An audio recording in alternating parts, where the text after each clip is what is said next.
পৃথিবীতে কেউ স্থায়ী হয় না, হোক না সে ফেরাউন কিবা নমরুদ, কেউ ভাবে চিরকাল রয় না। কিয়ামতের ময়দানে দুইটা দলে বিভক্তি করা হবে, একটা হলো কোরআনের পক্ষের শক্তি আর একটা হলো কোরআনের বিপক্ষের শক্তি। কোরআন জামাতের মতো রাজাকার বাহিনী আল বদর বাহিনী কোনোদিন ক্ষমতায় যাবে না। আমি আল্লাহর নামে চ্যালেঞ্জ করে বলে যাচ্ছি আজকে আসরের নামাজের সময় ইনশাআল্লাহ কসম খেয়ে বলছি আল্লাহর নামে বিএনপি বাংলাদেশে ক্ষমতায় আসবে না। আর যদি মুমিন হতে না পারি, ইমানদার হতে না পারি, সারা জীবন মানুষের আল ঠেললাম, সারা জীবন মানুষের গীবত করলাম, সারা জীবন মানুষের নামে বদনাম করলাম,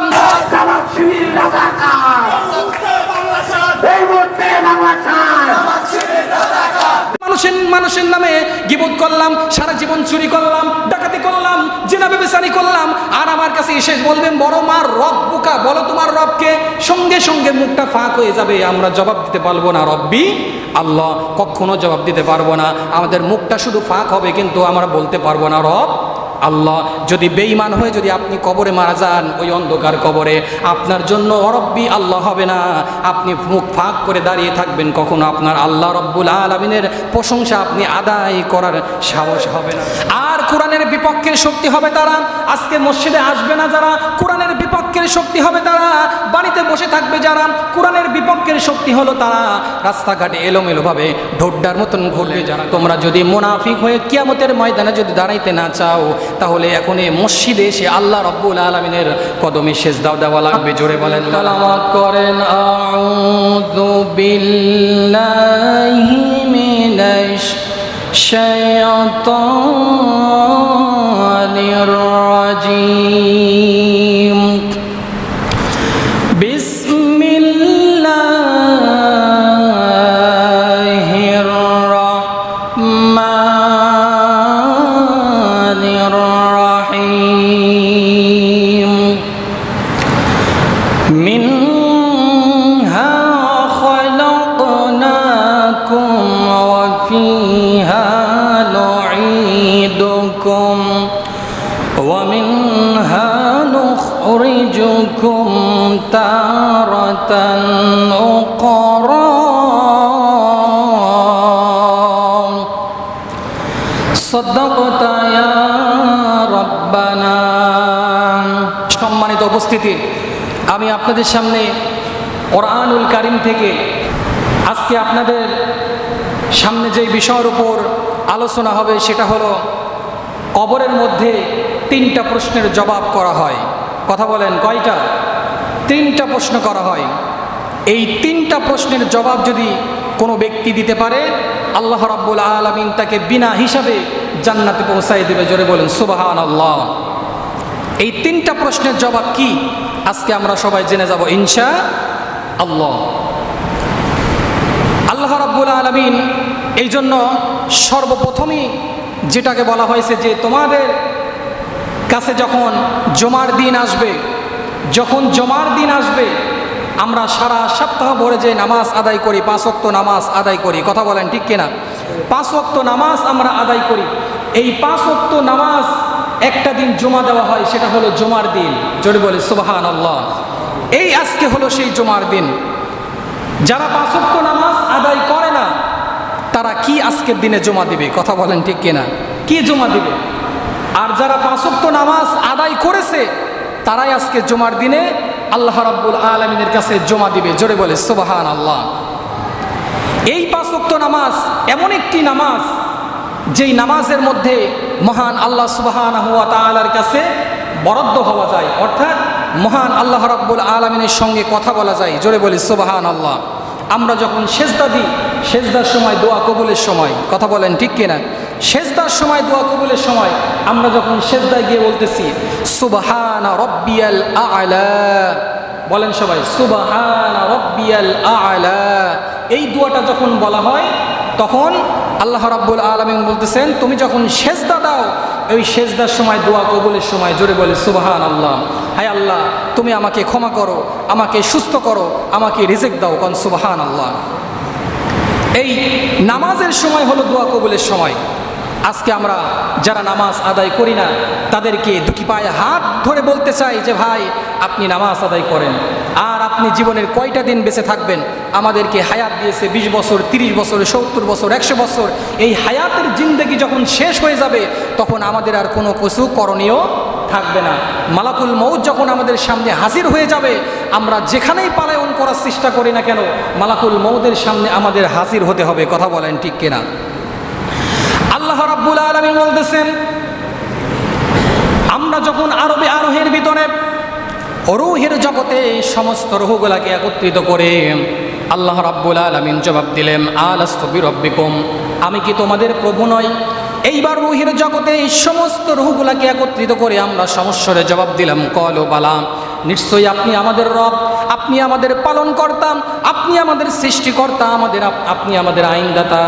এইবার রূহের জগতে আমরা কথা দিয়ে আসলাম এক, আর দুনিয়ার বুকে আসার পরে কাজকর্মগুলো করলাম আর এক। আপনারা বলুন তো দেখি, আল্লাহর কথার সাথে আমাদের কাজের মিল আছে কি ভাই? আছে? নাই। আল্লাহর কথার সাথে আমাদের কাজের কোনো মিল নেই। তাহলে কথা আর কাজের মধ্যে যেইটার মিল থাকবে না, ওইটার নাম হলো মুনাফিক। কথা বলেন ঠিক কিনা? আমরা কখনো আল্লাহ রাব্বুল আলামিনের দরবারে মুনাফিক হয়ে দাঁড়াইতে চাই না। আমি ছোট্ট একটা হাদিস বলবো, এই ছোট্ট একটা হাদিস বলেই আমার মূল আলোচনার মধ্যে আমি প্রবেশ করব। রাসূল করিম সাল্লাল্লাহু আলাইহি সাল্লাম বলেন, হযরতে সাঈদ রাদিয়াল্লাহু তাআলা আনহু হইতে একটি হাদিস বর্ণনা করেছেন।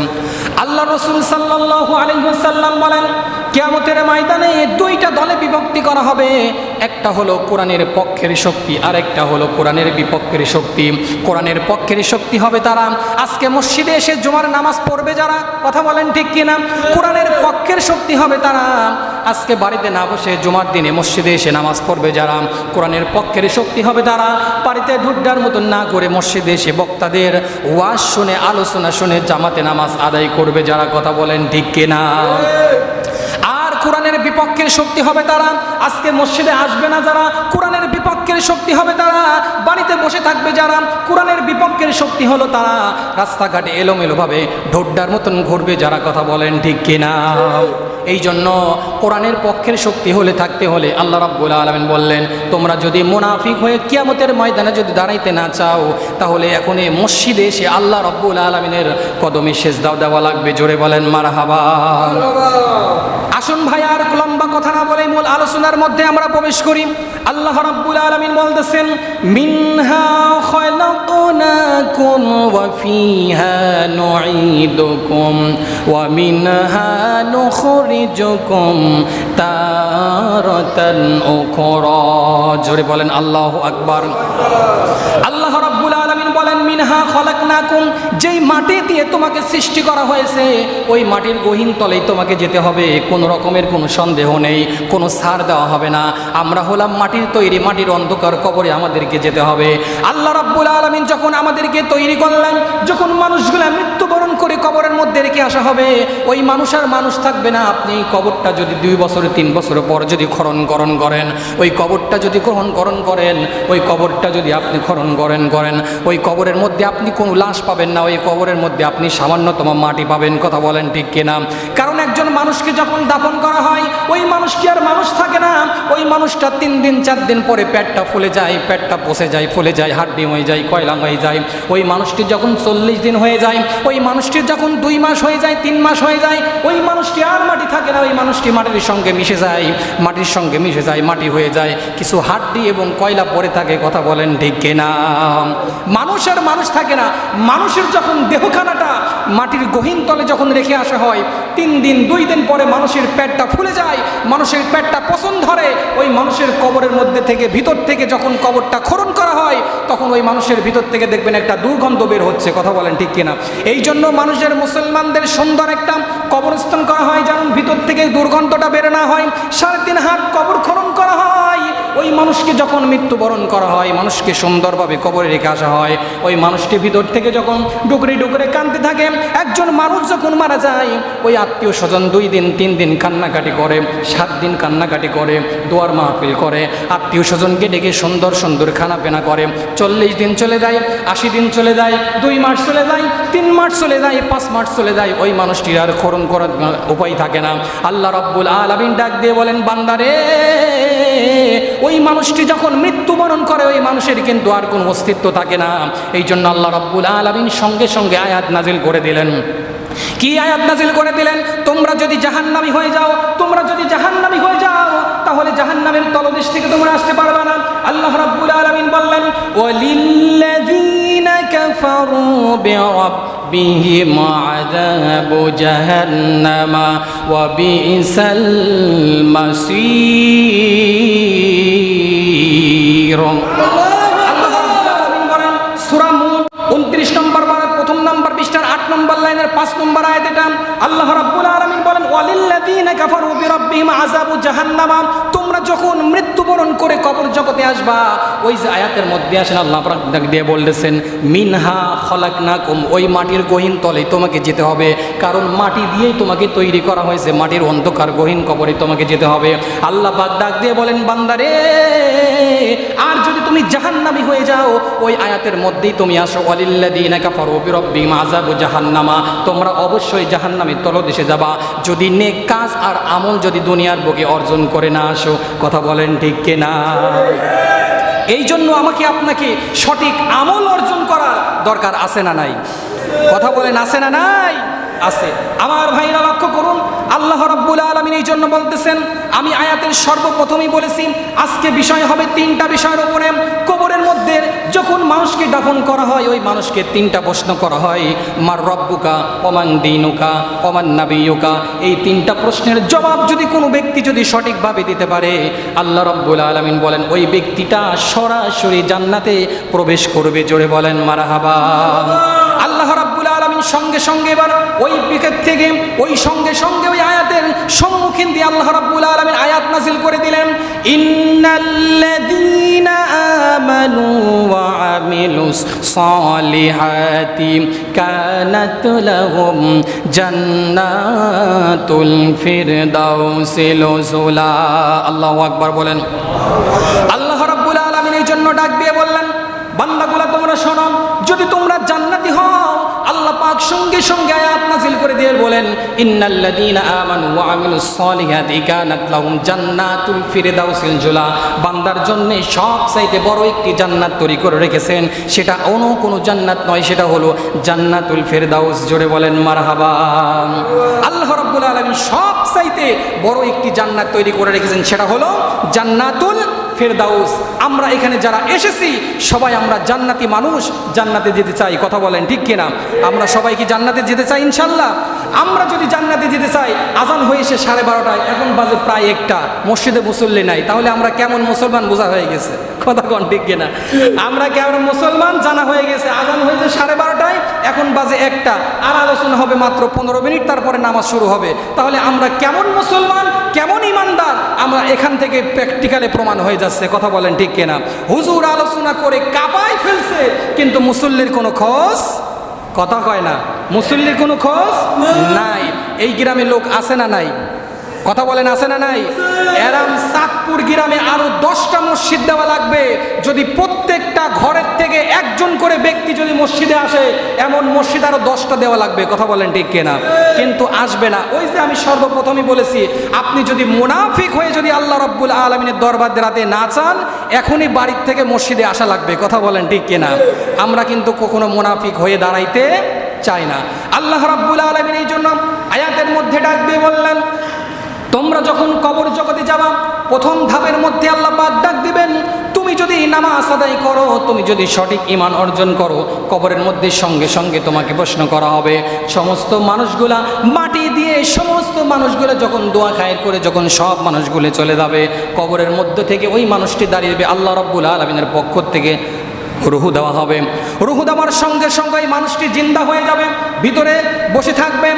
আর ফেরেশতা এসে ডাক দিবেন, বলো তোমার রবকে, বলো তোমার রবকে। এইবার যদি আমরা রবের যদি প্রশংসা আদায় করে থাকি, রব্বুল আলামিনের যদি প্রশংসা আদায় করে থাকি, আমরা প্রতিটা নামাজের মধ্যে আমরা সারিবদ্ধ হয়ে আমরা দাঁড়িয়ে যাই আর সূরাতুল ফাতিহা তেলাওয়াত করি।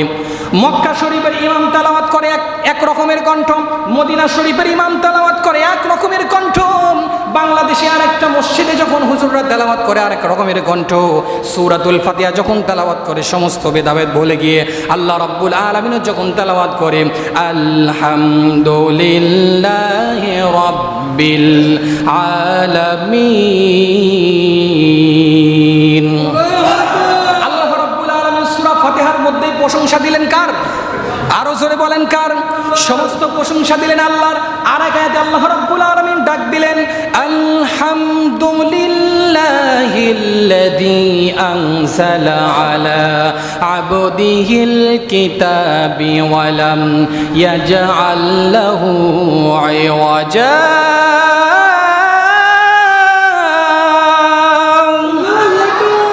সূরাতুল কাহফ 15 নম্বর পারার 12 নম্বর পৃষ্ঠার 1 নম্বর লাইনের 1 নম্বর আয়াত এটা। আল্লাহ রাব্বুল আলামিন ডাক দিয়ে বলেন আলহামদুলিল্লাহিল্লাযী আনজালা আলা আবদিহিল কিতাব। এমন একটি কিতাব আল্লাহ রাব্বুল আলামিন দিয়ে দিয়েছেন মুসলমানদের মাঝে, যেই কিতাবটা তুমি আটকে ধরবা, ওই কিতাবটা যদি তুমি অনুসরণ করো, কিতাবটা যদি আটকে ধরো, মুসলমানদের আর কোনো রকমের টেনশন থাকবে না। কথা বলেন ঠিক কিনা?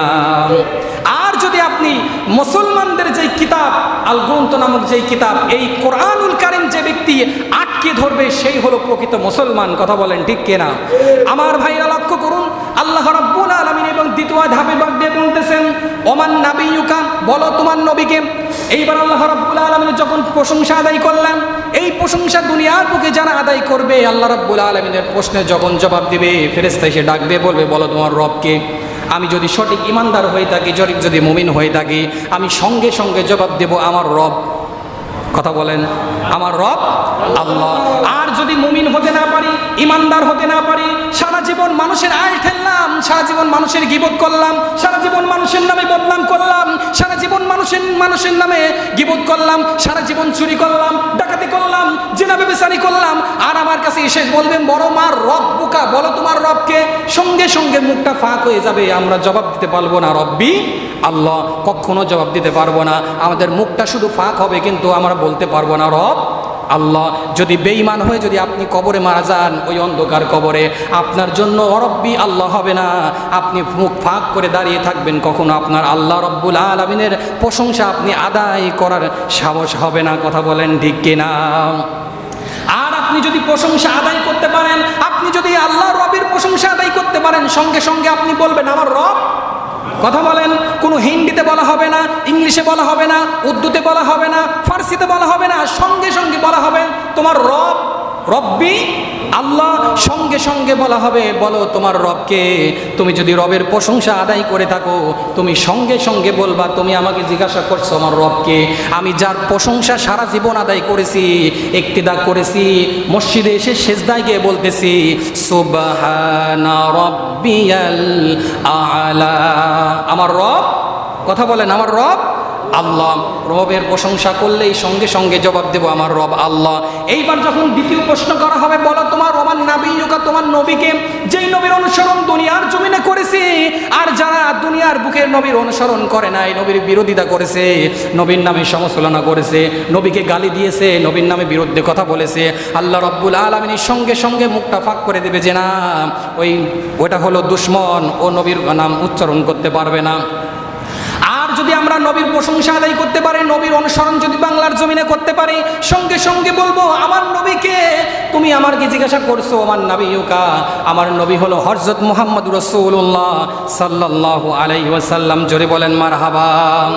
আল্লাহ রাব্বুল আলামিন যেই নবী এত কষ্ট করেছেন, মেহনত করেছেন ইসলামের জন্য, কোরআনের জন্য, সারাটা জীবন কষ্ট করে গিয়েছেন, মার খেয়েছেন, রক্তাক্ত হয়েছেন, সেই নবী যখন মৃত্যুবরণ করে উম্মতের জন্য একটা কথা বলে গিয়েছেন, সেটা হলো আসসালাত আসসালাত আসসালাত, নামাজ নামাজ। জোরে বলেন মারহাবা। আর সেই উম্মত মসজিদে আজান হলে মসজিদের পাশ দিয়ে যায় সিগারেট টানতে টানতে। কথা বলেন ঠিক কিনা? এমন মুসলমান আছে না নাই? সেই দিনে এমন দিয়ে একটা মানুষ যাচ্ছে, সিগারেট, আরে বাপরে বাপ, এইরকম ভাবে টান দিচ্ছে, সেই ধুমি উপরে উঠছে। আমি ভাই এখন তো আজান হবে, আপনি নামাজে আসেন, এইরকম ভাবে গোরস্থানের পাশ দিয়ে আপনি সিগারেট টানতে যায়, আপনার তো একটু পরেও মৃত্যুবরণ করা লাগতে পারে। কথা বলেন ঠিক কিনা? কোনো রকমের কোনো হিস নাই, গোরস্থানের পাশ দিয়ে হেঁটে যায়, মানুষের নামে গীবত করতে করতে যায়, গালি দিতে দিতে যায়। আরে বেটা, এটা হলো তোর জীবনের শেষ স্থান, এই জায়গাটা যখনই যাবি তখন সূরা ফাতিহা তেলাওয়াত করবি, তাসবিহ তাহলিল তেলাওয়াত করবি, আস্তাগফিরুল্লাহ তেলাওয়াত করবি, যত বেশি তেলাওয়াত করবি তত বেশি সওয়াব দিবেন কে? আরো জোরে বলেন কে? গোরস্থান দিয়েছেন। এই গোরস্থানের পাশে আবার অধিকাংশ মানুষ আছে দেখবেন কবরের পাশ দিয়ে হেঁটে হেঁটে যায়। কথা বলেন ঠিক কিনা? ভিতর দিয়ে রাস্তা দিয়েছে, অনেক মানুষ আসে স্যান্ডেল পায়ে দিয়ে রাস্তার ভিতরে হেঁটে যাচ্ছে। আরে ভাই, যেখানে রাস্তাটা আপনি দিয়েছেন ওখানেও তো নিচে কবরস্থান আছে। কথা বলেন ঠিক কিনা? আপনি যখন ওই মানুষের বুকের উপর পাও দিয়ে যাবেন, গালাগালি পাততে পাততে যাবেন, কিংবা বুকের উপর পাও দিয়ে কোনো তাসবিহ তাহলিল পড়বেন না। ওই মৃত ব্যক্তি যদি আপনার নামে বদদুয়া করে, ওই বদদুয়াটা 100-কে 100 কবুল হয়ে যাবে। কথা বলেন ঠিক কিনা? আর আপনি যখন ওই কবরস্থানের সামনে দিয়ে যখন মৃতের রাস্তা দিয়ে হেঁটে যাবেন, আর আপনি যখন দোয়া দুরূদ পড়তে থাকবেন, সূরা ফাতিহা তেলাওয়াত করবেন, সূরা ইখলাস তেলাওয়াত করবেন, তাসবিহ তাহলিল তেলাওয়াত করবেন, আপনার নামে ওই মৃত ব্যক্তি দোয়া করতে থাকবে। জোরে বলেন সুবহানাল্লাহ। দোয়া করবে কিনা? কথা বলেন, দোয়া করবে কিনা? আর মৃত ব্যক্তি যদি একটাবার দোয়া করে, ওই দোয়াটা কবুল করবেন তিনি কে? আরো জোরে বলেন, তিনি কে? তিনি হলেন আমার আল্লাহ। আমার ভাইয়েরা, এবার আসুন, বিশ্বনবী মুহাম্মদুর রাসূলুল্লাহ সাল্লাল্লাহু আলাইহি সাল্লাম এক কোরআনের দাওয়াত দিয়েছেন, ইসলামের দাওয়াত দিয়েছেন।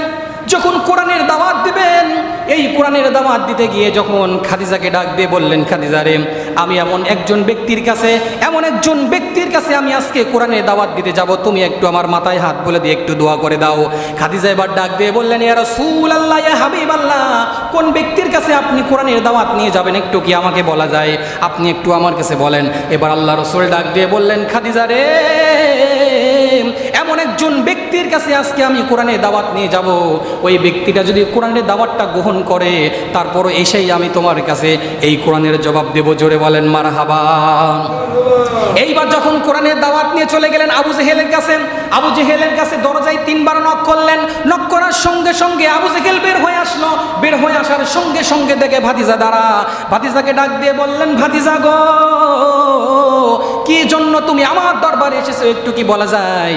আল্লাহর নবী ডাক দিয়ে বললেন, ও আমার চাচা, আমি এক কোরআনের দাওয়াত আপনার কাছে নিয়ে এসেছি, আপনি একবার করে নেন। লা ইলাহা ইল্লাল্লাহু মুহাম্মাদুর রাসূলুল্লাহ সাল্লাল্লাহু আলাইহি ওয়াসাল্লাম। এইবার আবু জেহেল ডাক দিয়ে বললেন, ও ভাতিজা, এমন একটা কালেমা তুমি আমার সামনে বাক্য করেছো, এই কালেমার অর্থ হলো আল্লাহকে মানা। আমি কখনো আল্লাহকে মানতে পারবো না। বিশ্বনবীকে কলারটা ধরে ভিতর থেকে যখন টেনে হেসড়ে ভিতর থেকে নিয়ে গেলেন, চাবুকের আঘাত মারতে থাকলাম। চাবুকের আঘাত মারতে মারতে বিশ্বনবীকে রক্তাক্ত করে ফেললেন। মাথার থেকে রক্ত পড়তে পড়তে জমিনে ছড়িয়ে পড়লেন। চাচাকে ডাক দিয়ে বললেন, চাচা, আপনি আমাকে আর আঘাত করবেন না, আপনি আমাকে আর টর্চার করবেন না, আপনি আমাকে আজকের মতন ছেড়ে দেন। আমি আপনার কাছে আর কখনো কোরআনের দাওয়াত নিয়ে আসবো না, আপনি আমাকে একটু ছেড়ে দেন, আমি আমার খাদিজার কাছে যেতে চাই।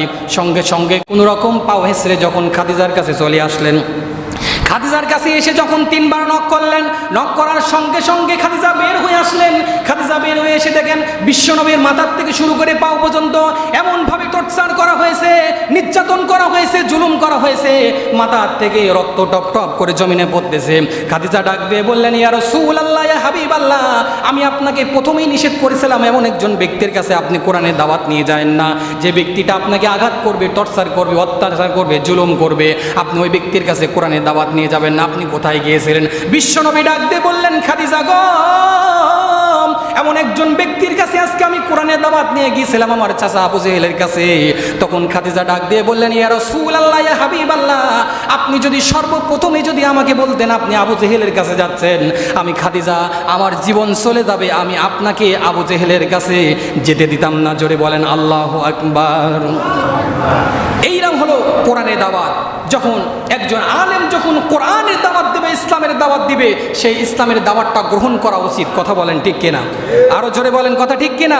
সেই বিশ্বনবী মুহাম্মদুর রাসূলুল্লাহ সাল্লাল্লাহু আলাইহি সাল্লাম কোরআনের দাওয়াত দিয়েছেন, ইসলামের দাওয়াত দিয়েছেন, মার খেয়েছেন, রক্তাক্ত হয়েছেন, যতক্ষণ না পর্যন্ত আমাদের কাছে ইসলাম এসেছে। কথা বলেন ঠিক কিনা? সেই ইসলাম এখনো আছে না নাই? কথা বলেন আছে না নাই? সেই ইসলামের উপর জুলুম অত্যাচার আছে না নাই? পৃথিবীতে কেউ স্থায়ী হয় না, হোক না সে ফেরাউন কি বা নমরুদ, কেউ ভাবে চিরকাল রয় না। জোরে বলেন কথা ঠিক কিনা? আপনার অনেক টাকা পয়সা আছে, অনেক সম্পদ আছে, আপনার অনেক অট্টালিকা বাড়ি আছে, 3টা গাড়ি আছে, ঢাকা শহরে 4টা বাড়ি আছে, অনেক কোটি কোটি টাকার সম্পদ আছে, সব কিছু আপনাকে অন্ধকার কবরে, সব কিছু রেখে আপনাকে অন্ধকার কবরে যেতে হবে। কথা বলেন ঠিক কিনা? আপনি এখন মারা গেলে আপনাকে 1 ঘন্টা পরে কেউ চিনবে না, অথচ মানুষ মৃত্যুর আগে কত ধরনের নাম থাকে। মোহাম্মদ আসলাম শিকদার, মোহাম্মদ নুরুল আমিন। যখন মানুষ মারা যায়, মারা যাবার সঙ্গে সঙ্গে ওই ব্যক্তিটার কিন্তু মোহাম্মদ আর নাম থাকে না, মৃত হয়ে যায়। কথা বলেন ঠিক কিনা?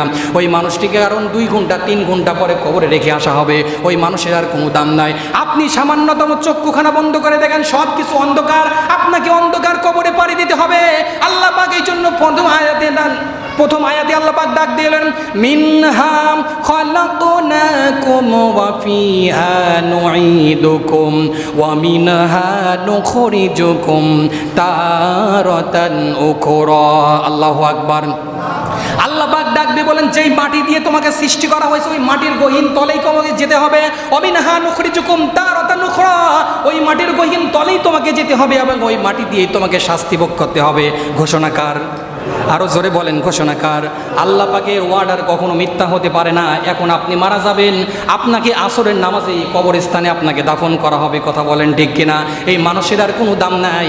এই জন্য সুন্দর করে কবি কি সুন্দর করে গজলের মধ্যে ডাক দিয়ে বলতেছেন, পৃথিবীতে কেউ স্থায়ী হয় না, হোক না সে ফেরাউন কি বা নমরুদ, কেউ ভাবে চিরকাল রয় না। জোরে বলেন কথা ঠিক কিনা? একটা ছোট্ট একটা ঘটনা বলি। একজন মুরব্বী ছিল, বুড়িমা ছিল, তার অনেক কষ্ট করে মেহনত করে অনেক টাকা পয়সা জমিয়েছিল। আমি ছোট্ট একটা উদাহরণ দেওয়ার জন্য বলছি। অনেক টাকা পয়সা জমিয়েছিল, তার 3টা নাতি ছিল। এই 3টা নাতি মাঝে মাঝেই আইসক্রিম খাওয়ার জন্য 5 টাকা 10 টাকা 15 টাকা করে চাইতো না। দাদি মনে মনে ভাবলো, এইবার নাতির টাকা চাইলেই আমি টাকা দেবো না, কারণ বহু টাকা নাতিদেরকে দিয়েছি। তখন দাদির কাছে গিয়ে বলতেছেন, দাদি 5টা টাকা দাও, বড় পালা আসছে, একটু বরফ খাবো। না, কখনো টাকা দেওয়া যাবে না, কারণ তোদেরকে টাকা দিলে টাকা খরচ হয়ে যাবে। এই টাকা আমি বহু কষ্ট করে জমিয়েছি। 3 নাতি চিন্তা ভাবনা করলো, এই বুড়ি সহজে টাকা বের করবে। কথা বলেন, সহজে টাকা বের করবে না, কোনো রকমের ভাবে কোনো রকমে একটু কৌশল খাটানো লাগবে। তখন 3 নাতি চিন্তা করলে, এই তোরা 3 জনের দিকে আয়। বলছে কি, আজকে বুড়িকে সাইজ করবো। কি সাইজ করবো? তোরা সব গায়েতে সাদা চুন মাখ, কিংবা কালো করে নে। পুরা বডি কালো করে নিয়েছে, মুখে মাখছে সাদা চুন, কছে আজকে বুড়িকে সাইজ করব। বুড়ির ঘরের পাশে ডাক দিয়ে 3 বার এরম নক করছে আর বলছে, বুড়ি দরজা খোল। ভিতর থেকে বুড়ি ভিতর থেকে জোরে আওয়াজ দিয়ে বলতেছেন, কে? তুমি কে? তখন বলতেছেন, আমরা আজরাইল। আজরাইল? এত সকালে আজরাইল?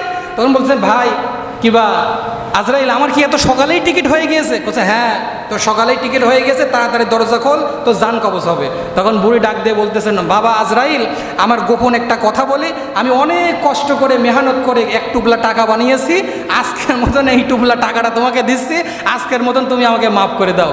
তখন আজরাইল, তখন ওই 3 নাতি চিন্তা ভাবনা করলে, এই বুড়ি কোনো রকমের একটু কাজ হয়েছে, ঠিক আছে তুই দরজার নিচ দিয়ে টাকা দে, খবরদার দরজা খুলবি না, দরজা খুললে কিন্তু তো জান কবজ হবে। তখন ভিতর থেকে বলতেন, ঠিক আছে। 3 নাতি চিন্তা ভাবনা করলো, আজকে বুড়িকে খুব রকম সাইজ করব।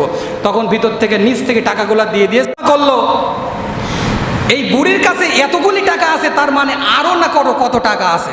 আবার চিন্তা ভাবনা করলো, হ্যাঁ বুড়ি এই টাকাতে কাম হবে না, তোর কাছে আরো থাকলে দে, নাহলে জান কবজ হবেই। কথা বলেন ঠিক কিনা?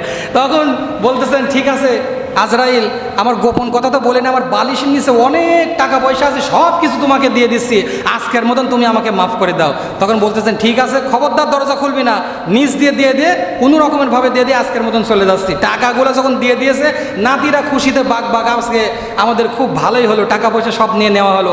বুড়ি সকালবেলা উঠে তার ছেলেদেরকে ডাকতেছে, এই আব্দুল জব্বার, আব্দুল কুদ্দুস, এদিকে আয়, খাওয়া দাওয়া কম কর, খালি টাকা জোগা, খালি টাকা জোগা। ছেলেরা বলতেছেন, মা কি পাগল হলো নাকি, এত টাকা জোগায় কি করবো? আরে জানিস না আজরাইলও আজকাল ঘুষ খাওয়া ধরছে। কথা বলেন ঠিক কিনা? আজরাইল কি ঘুষ খায়? এই কথা বলেন না কেন, ঘুষ খায়। এজন্য কি সুন্দর করে ডাক দিয়ে বলতেছেন, চলে যাই সব ছেড়ে যেতে হয়, মৃত্যু মানে না সব রাজা মহারাজা আর মহাবীর, কাউকে সে অবকাশ দেয় না। বলেন পৃথিবীতে কেউ স্থায়ী হয় না, হোক না সে ফেরাউন কিবা নমরুদ, কেউ ভাবে চিরকাল রয় না। জোরে বলেন মারহাবা। আপনাদের কি কষ্ট পাচ্ছেন ভাই? জোরে বলেন মারহাবা, আরো জোরে বলেন মারহাবা। আজকে অনেক মানুষ এসেছে, খুব ভালো লাগছে। আপনারা এমনভাবে জুমার দিনে অগত আজান পড়ার সঙ্গে সঙ্গে মসজিদে আসবেন। আপনারা যখন জুমার দিনে আজান পড়ার সঙ্গে সঙ্গে যখন মসজিদে আসবেন, হুজুরদের আলোচনা করতে ভালো লাগবে, কথা বলেন ঠিক কিনা? কিন্তু 20 বাজে যায়, 25 বাজে যায়, মসজিদে মুসল্লি পাওয়া যায় না, কথা বলেন ঠিক কিনা? আজকের থেকেই প্রতিজ্ঞা করবেন, মসজিদে আজান হলেই যত দ্রুত সম্ভব আপনারা জুমার দিনে আসবেন। আর একটা জিনিস আপনাদেরকে দৃষ্টি আকর্ষণ করে বলবো, সেটা হলো 5 ওয়াক্ত নামাজ আদায় করার চেষ্টা করবেন ইনশাআল্লাহ। এই জন্য আল্লাহ রাব্বুল আলামিন বলতেছেন, তোমরা তোমাদের জীবনের যতটুকু সম্পদ আছে সব কিছু দিয়ে লড়াই করো। কার রাস্তায়? আরো জোরে বলেন কার রাস্তায়? আল্লাহ পাক এই জন্য ডাক দিয়ে বলতেছেন। প্রথম নম্বর প্রশ্ন গেল আমার রব্বুকা, বলো তোমার রবকে, ওমান নাবিয়ুকা, বলো তোমার নবীকে। এইবার যখন প্রশ্ন করবে, বলো তোমার দিনকে, যেই দিনের পথে আমরা এসেছি, কথা বলেন ঠিক কিনা? দিন হলো ইসলাম, দিন হলো শান্তির ধর্ম, ইসলাম হলো শান্তির ধর্ম। এই ইসলামের মধ্যে যে ব্যক্তিটা এসেছে, ইসলাম হলো সবচাইতে একটি শান্তির ধর্ম। ঘোষণাকার? আরো জোরে বলেন ঘোষণাকার? আল্লাহ রাব্বুল আলামিন এই জন্য বলতেছেন, সব কথাগুলো যখন তোমাদেরকে নসিহত করা হবে কিয়ামতের ময়দানে, আল্লাহ রাব্বুল আলামিন সঙ্গে সঙ্গে বলেন, সব নসিহতগুলো যখন তোমাদেরকে বলা হবে, সঙ্গে সঙ্গে আল্লাহ পাক নাজিল করে দিলেন, খাজানাতুহা আলাম ইয়াতিকুম নাজির। তাদেরকে জিজ্ঞাসা করা হবে, তোমাদের কাছে কি কোনো সতর্ককারী যায় নাই? তোমাদের কাছে কি কোনো আলেমরা যায় নাই নসিহত করার জন্য, ইমানি প্রশ্ন করার জন্য? সঙ্গে সঙ্গে আল্লাহ পাক নাজিল করে দিলেন, قالوا بلى قد جاءنا نذير فكذبنا وقلنا ما نزل الله من شيء إن أنتم إلا في ضلال كبير।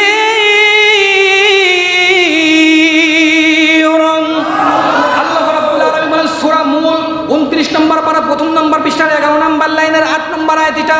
আল্লাহ রাব্বুল আলামিন বলেন, ক্বালু বালা কদ জাআনা নাযির। ওই দিন হাসরের ময়দানে আমাকে জিজ্ঞাসা করা হবে, তোমাদের কাছে কি কোনো সতর্ককারী বাণী যায় নাই? আলেমরা কিন্তু যায় নাই, তোমাদেরকে নসিহত করার কথা বলে নাই। এইবার তখন সঙ্গে সঙ্গে আমরা জবাব দেব, ওয়াকালু লাউ কুন্না নাসমাউ আও নাআকিলু মা কুন্না ফি আসহাবিস সাইর। আল্লাহু আকবার। সঙ্গে সঙ্গে জবাব দিবেন, হ্যাঁ আমাদের কাছে এসেছিল, কিন্তু তখন আমরা বিশ্বাস করতাম না। তখন যদি আমরা বিশ্বাস করতাম তাহলে আজকে জাহান্নামে হতাম না। আল্লাহ আজকে কি আমাদেরকে সুযোগ একবার দেওয়া যায় না? আল্লাহ ডাক দিয়ে বলেন, বান্দারে, সুযোগ তোমাকে একবারই দেওয়া হয়েছিল তোমাদের জীবনে 70 বছর। এই 70 বছর তুমি কোন জিন্দেগিতে খরচ করেছো? তোমাকে 70 বছর না, তোমাকে হায়াত দিয়েছিলাম 30 বছর। এই 30 বছর হায়াতের জিন্দেগি তুমি কোথায় খরচ করেছো? সারা জীবন তুমি তোমাদের ব্যবসা নিয়ে ব্যস্ত ছিলা, সারা জীবন তোমার দোকান নিয়ে ব্যস্ত ছিলা, সারা জীবন নিজের আয়াস নিয়ে ব্যস্ত ছিলাম, সারা জীবন নিজের আনন্দ ফুর্তি নিয়ে ব্যস্ত ছিলা। কিন্তু 30টা বছর তোমাদের জীবন থেকে চলে গিয়েছে, কিন্তু তুমি আজকে তোমার সময়টা কাজে লাগাইতে পারো নাই। আল্লাহ ডাক দিয়ে বলবে, বান্দা গোলা, আজকে তুমি শোনো, সাক্ষী দিলাম আমি আল্লাহ, আজকে তুমি জাহান্নামে হবা। আল্লাহ পাক সঙ্গে সঙ্গে আয়াত নাজিল করে ডাক দিয়ে বললেন, ওয়ালিল্লাযীনা কাফারু বিরাব্বিহিম আযাবু জাহান্নামা ওয়া বিইসাল মাসীর। আল্লাহ পাক সঙ্গে সঙ্গে বলবেন, আজকে যা, সুহকান দূর হয়ে যা, আজকে তোর জন্য জান্নাত নয়, আজকে তোর জন্য হলো অগ্নি জাহান্নাম। জোরে বলেন নাউজুবিল্লাহ। আমরা যারা এখানে এসেছি, আমরা সবাই জান্নাতি মানুষ, জান্নাতে যেতে চাই, কথা বলেন ঠিক কিনা? কিন্তু জান্নাতে যেতে হলে কিছু দিয়ে, কিছু সহযোগিতা করে, আপনাকে ইসলামের জন্য, কোরআনের জন্য লড়াই করে এই বাংলার জমিনে আজকে আপনাকে কিছু খরচ করে যেতে হবে, কথা বলেন ঠিক কিনা? আজকে আল্লাহ রাব্বুল আলামিন বলতেন, তুমি যখন কবরে শুয়ে থাকবা, তোমাকে কিছু দেওয়া হবে, তোমাকে কিছু পাওনা দেওয়া হবে। কবরে শুয়ে শুয়ে তোমাকে কবরে ফিলাক্স ফ্ল্যাক্সিলোড হতে থাকবে। কথা বলেন ঠিক কিনা? আজকে আপনার জনতা ব্যাংকে 1 কোটি টাকা আছে, আপনার অগ্রণী ব্যাংকে 1 লাখ টাকা আছে, সোনালী ব্যাংকে 10 লাখ টাকা আছে। এই সব টাকা পড়ে থাকবে, ঘুনে খাবে, ঘুনে খাবে। কথা কন ঠিক কিনা? কথা বোঝেন নাই? সব টাকা ঘুনে খাবে। এখন মৃত্যুবরণ করেন, সব টাকা ঘুনে খাবে, একটা টাকাও আপনার সঙ্গে যাবে না। আর আপনি একটু গোপনে প্রতি জুম্মায় যখন আসবেন, একটু মনে দিল খরচ করে যদি আপনার সামনে যখন কোটা যায়, কোটা চেনেন তো? কথা বলেন, কোটা চেনেন তো? এই কোটা যখন যায়, কোটার মধ্যে আপনি সুন্দর করে আস্তে করে 100 টাকা 50টা টাকা আস্তে করে আপনি ভিতরে দিয়ে দিলেন, কেউ দেখলো না। দেখলো কে?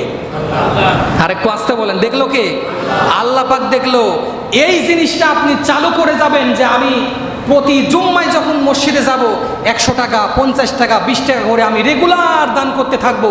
আমার মৃত্যু পর্যন্ত আমি এই জিনিসটা চলমান রাখবো, এই মৃত্যুর আগ পর্যন্ত চলমান রাখবো। যখন আপনি মৃত্যুবরণ করবেন, কবরে শুয়ে শুয়ে আপনার কবরে ফ্ল্যাক্সিলোড হতে থাকবে। জোরে বলেন আল্লাহু আকবার, আরো জোরে বলেন আল্লাহু আকবার।